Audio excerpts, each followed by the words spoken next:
Hey guys, happy weekend. Sydney here. I actually got to doing my homework really early this week, so I'm kind of proud of myself for not procrastinating.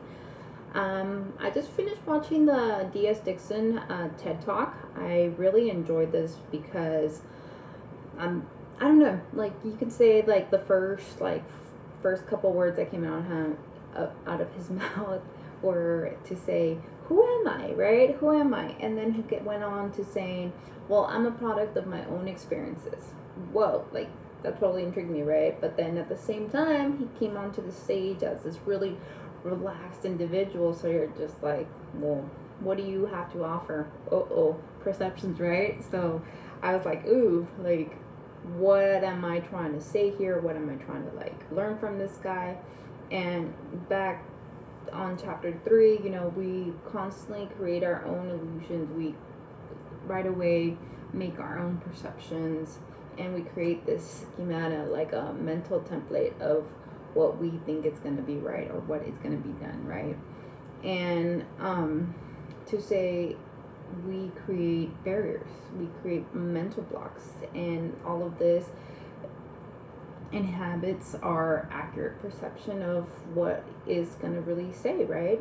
So he goes on talking about his storyline, his upbringing, what happened to him, and how he all that changed him and made him a product of his experience. And you're just like thinking, okay, where's this going? What have you done?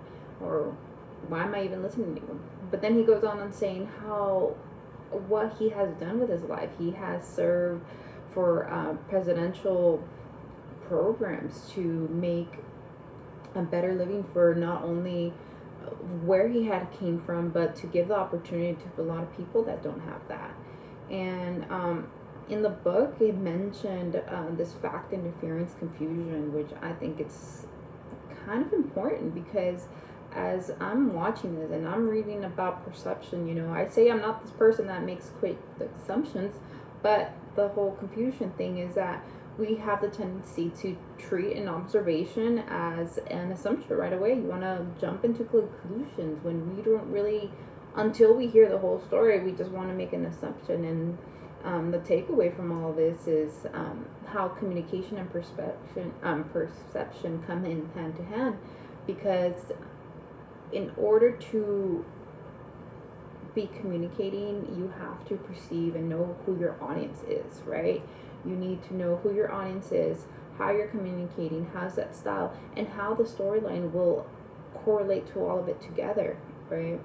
I really enjoyed this video. I hope to hear what you guys all had to learn from this, but that's what I learned, and I really enjoyed this.